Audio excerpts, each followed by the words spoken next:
bir şekil kalıp gecelerimde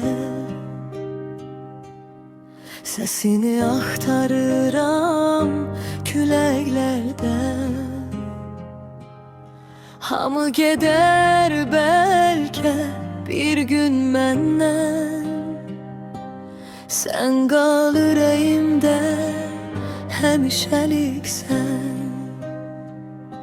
Sensiz olmur, inan olmur, bu yürek hiç kimle dolmur. Bir defa bak gözlerime, sevgim seni unutmur.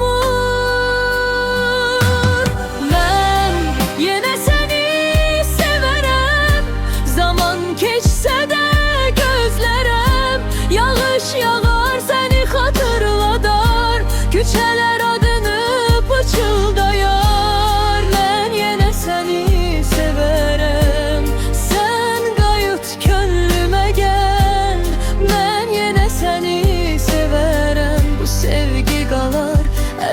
Her gün seher açılar, mən tek oyanaram. Dodağımda adını saxlayaram.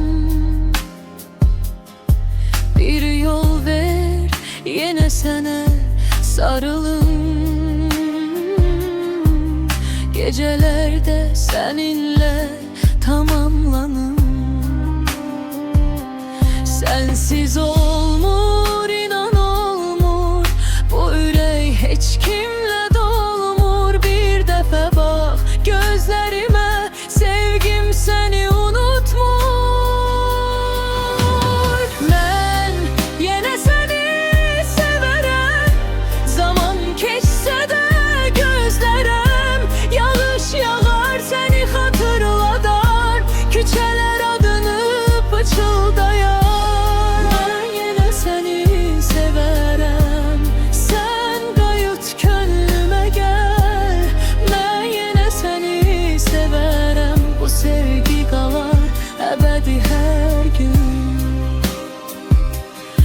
İzlerin kalır her yerde, sükutum senin sesinle dolur.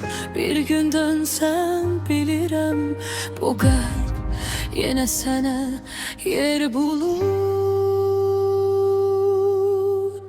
Ben yine seni severim, zaman geçse de gözlerim. Yağış yağar seni hatırladar, küçeler adını pıçıldar.